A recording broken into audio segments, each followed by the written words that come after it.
Y el 20 de junio de 1820, todo con 20, moría Manuel Belgrano. Para hablar de Manuel Belgrano estamos acá con el abogado, profesor de la Universidad Nacional de Rosario, historiador, Jorge Repani. ¿Cómo estás, Jorge? ¿Cómo estás, Antonio? Buenas noches ya. Buenas, sí, estamos... no, 18:40 todavía no. Y era de noche cuando llegué. Ah, sí, la obscuridad ha tomado todo. Ha tomado la peatonal. Ha tomado la peatonal. Bueno, ¿quién era Belgrano? Belgrano era una persona multifacética porque era abogado, economista, militar posteriormente, político. Tenía varias facetas. facetas. Inclusive hasta algunos aspectos filosóficos, ¿no? Porque en ese momento todavía la economía no se terminaba de separar, de independizar de la filosofía, ¿no? Ayer Lyons, un historiador, citaba una frase muy interesante de Belgrano, quizá no muy conocida, donde él dice: nosotros somos españoles y estamos contra los afrancesados. ¿Quién era en ese aspecto Belgrano? ¿Alguien que quería romper con lo que venía siendo la colonia, o alguien que quería de alguna manera continuar con eso de otra forma? Bueno, Belgrano estaba parado en el medio en eso, ¿no? No podríamos decir que él era un hispanista como lo es mi amigo Patricio Lons. Pero sí, Belgrano era el más católico quizá de la primera junta. Claro. Era el más católico, era el único que había estudiado en Salamanca, quizás sea uno de los mejores formados que tenía la Revolución. Entonces la Revolución, yo coincido con tu pregunta, ha tenido una facción que quería romper directamente con el legado hispánico, es decir, cortar las raíces de nuestro pueblo, y otro... La más radical. Sí, la más radical, la más anglo-afrancesada, hablando técnicamente, y el otro sector más hispánico tradicional, centrado fundamentalmente en dos figuras que han sido olvidadas por Bartolomé Mitre y por la historiografía de izquierda también, que son Tomás Grigera y Joaquín Campana, que son los que hacen la revolución de los orilleros en el 1811. Bien. Belgrano no estaba con los orilleros, claramente. De hecho, ellos en el petitorio que van a hacer piden que Belgrano venga a Buenos Aires para contestar las reclamaciones que se les formulen. Bien. De hecho, Belgrano así lo hace. Belgrano va a terminar siendo un general autoproclamado, como muchos en aquella época. Eso lo vamos a ver luego. Pero, a ver, los orígenes de Belgrano, porque yo soy de la idea que los momentos de quiebre, digamos, en los procesos históricos los generan personas que de alguna manera no están contentas con lo que sucede, ¿no? A veces ideológicamente o moralmente, a veces económicamente. El origen de Belgrano es el de una pequeña burguesía, ¿no?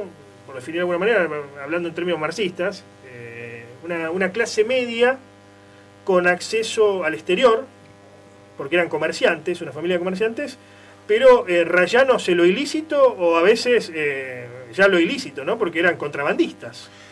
Formaban parte del contrabando. De hecho, el padre de Belgrano o lo condenan o por lo menos le hacen la imputación. Le tuvo que soportar procesos criminales en su contra por el contrabando.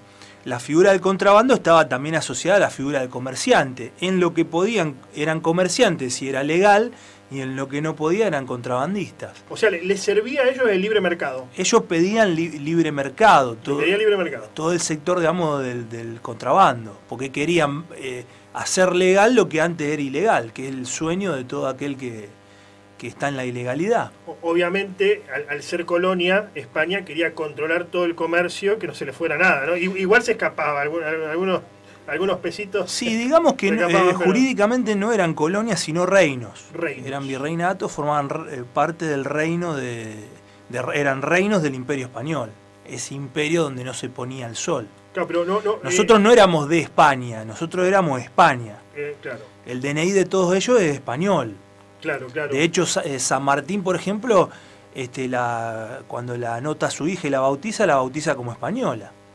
Pero hablando en términos peronistas, digamos, si se puede usar el término, pero no había movilidad social ascendente, o era muy poca, ¿no? Muy pocos llegaban o podían, mediante el fruto del trabajo, ascender socialmente. Y mirá, la mayoría de los que estaban ahí tenían ascendencia mestiza. De hecho, ya los primeros pobladores de Buenos Aires, los vecinos patricios de Buenos Aires, son mezcla con el indio guaraní, porque la capacidad pobladora de España era muy escasa. Entonces muchos de ellos, muchos de los patriotas ya eran mestizos. Eran mestizos. Sí. En el caso de Belgrano se sabe que el padre era italiano. Era uno de los pocos italianos que había, Belgrano Peri. Y sí, eran contrabandistas, ¿no es cierto? Se ha dicho mucho sobre la figura de Belgrano en lo moral. Hoy quizás eso no sería un objeto de crítica, pero en su momento sobre, bueno, si era homosexual, sobre una hija que tuvo que no reconoció, ¿no? Porque en el testamento no la nombra, sobre esa famosa voz aflautada que tenía Belgrano. Bueno, un poco metámonos en la intimidad. ¿Quién era Belgrano? Una persona, ¿cómo podemos decir? Con cosas para meter debajo de la alfombra, sin cosas para meter debajo de la alfombra. Mirá, el tema de la intimidad forma parte del anecdotario histórico, y yo siempre en general reniego de hablar de eso. ¿Por qué? Porque nosotros vamos a la historia para poder comprender el pasado, cosa de poder saber el presente y cambiar el futuro. Claro. Lo que Belgrano hacía o no hacía con su hija, y no es muy, es decir, no es jugoso a los efectos, digamos, de la utilidad de la historiografía. De todas formas, él tenía una hija con una escurra, no me acuerdo cómo se llamaba, que era pariente de Encarnación Ascurra, la mujer de Juan Manuel de Rosas, y Rosa va a terminar siendo padre adoptivo del hijo de él. Bueno, los detractores lo van a acusar de homosexual, digamos, ¿no? Sí, un poco había habido algunas cositas de Dorrego que lo acompaña. En esa época era una acusación dura. Sí. Lo acompaña Dorrego, entonces no estaba muy conforme, digamos, con los lugares que él tenía en el generalato, en el Estado Mayor, mejor dicho, y entonces hace algunas primeras críticas. Un Dorrego muy joven que luego va a cambiar de postura, se va a hacer más nacional, va a formar parte del Partido Federal y va a ser luego fusilado. Pero no se conoce que haya tenido tendencia a Claro, de hecho decían esa orientación sexual, digamos. Algunos decían que era bastante picaflor también. Era todo lo contrario, era muy picaflor. Claro. ¿No? Mucho de lo que critican, por ejemplo, a Diego Armando Maradona, lo ensalzan a Belgrano. Y los dos en ese sentido hicieron lo mismo. Él en algún momento es carlotista, tiene varios periodos. Sí. En un momento es carlotista, luego va a estar a favor de una monarquía incaica, pero era muy loco porque Tupac Amaru II estaba preso en España, que era el hermano de José Gabriel Condorcanqui, pero él lo va a proponer como monarca, ¿no? Que, explicado fácil, ¿cómo sería? ¿Es un Belgrano cambiante, un Belgrano pragmático? ¿Cómo es ese Bueno, aspecto? es muy importante, eso sí es cierto. Él va a ser un hombre que en ese sentido va a ser pragmático, como debería ser todo el mundo. Es decir, nadie se debería casar con un papel, con una hoja de papel que diga cuál es la forma de gobierno, sino ver cuál es la mejor forma de gobierno en cada momento determinado. La monarquía es una forma de gobierno, puede ser buena o mala.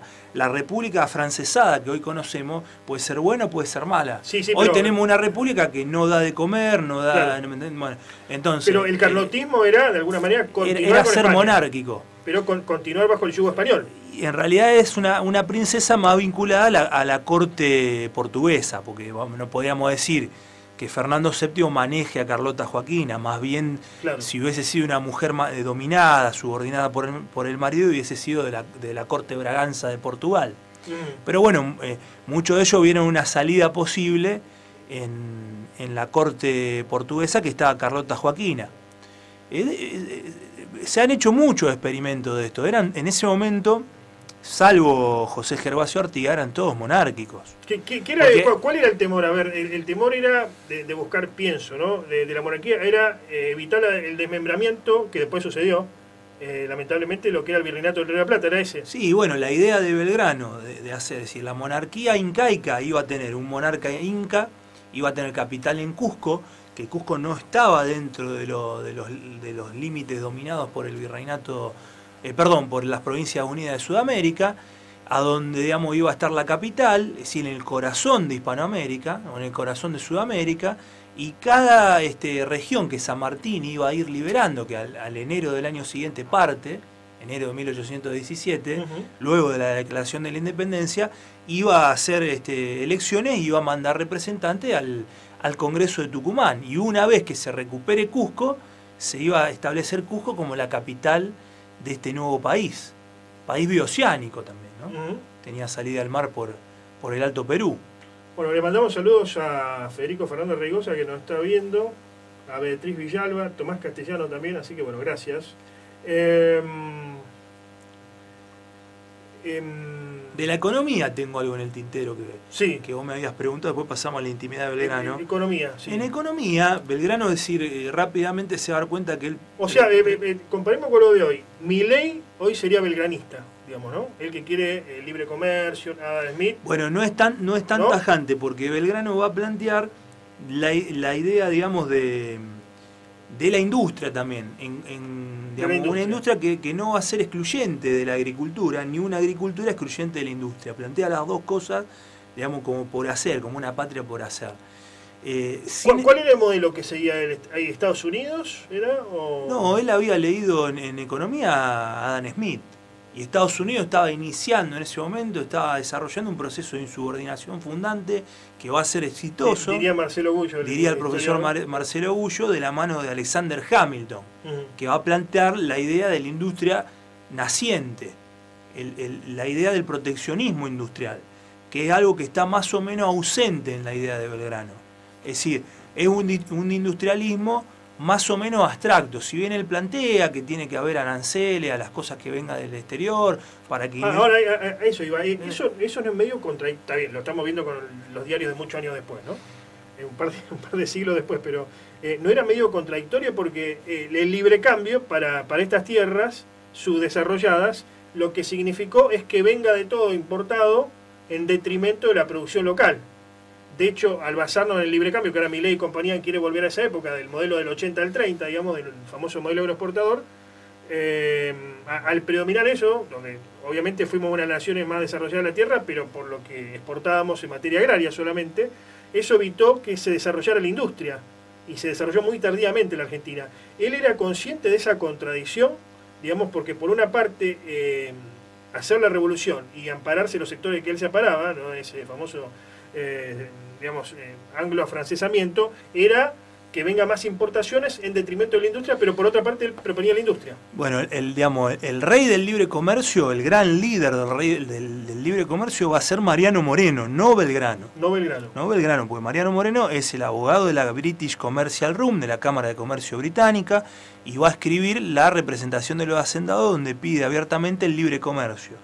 Belgrano tenía, digamos, un lugar más intermedio, pero acordate que no se conoce que Belgrano se haya opuesto al reglamento inmediato del libre comercio de la primera junta. Porque lo primero que hace, si no fue la primera medida, fue una de las primeras 10 medidas, fue renovar el libre comercio que había vencido durante el virreinato de Cisneros, que había vencido ahí en los días de mayo, previo a la revolución. Es decir que ese tema Belgrano, si bien en algún momento plantea del proteccionismo arancelario, quienes más van a defender el proteccionismo arancelario van a ser los propios compañeros del consulado, que van a hacer informes donde dicen que abrir todo sería romper con la cadena protoindustrial hispanoamericana.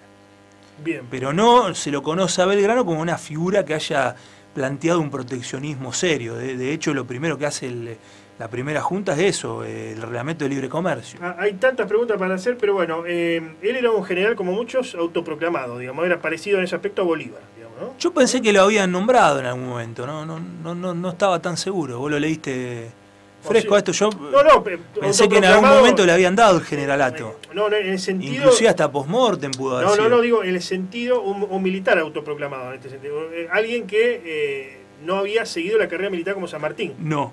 De hecho, él cuando y acá viene la otra parte de la pregunta. Lo de Vilcapugio y Ayohuma, sí, digamos, las dos duras derrotas que tiene, ¿son producto de su inexperiencia militar, de estrategias cerradas, o es algo que irremediablemente iba a pasar?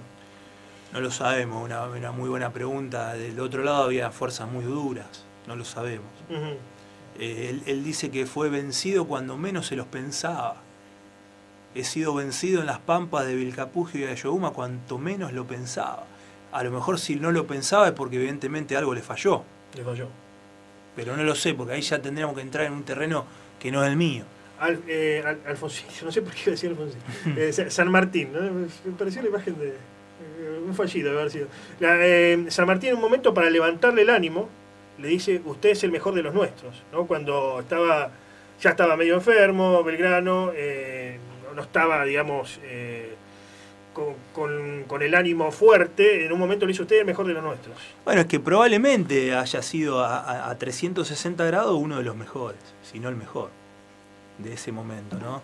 Y bueno, tan es así que antes de morir se da cuenta, ¿no? Y un poco muere arrepentido de todo lo que había ocurrido. Porque él muere... Tiene una muerte radical, digamos, ¿no? Lo digo con todo respeto, pero las muertes radicales siempre son en la pobreza, sin un peso.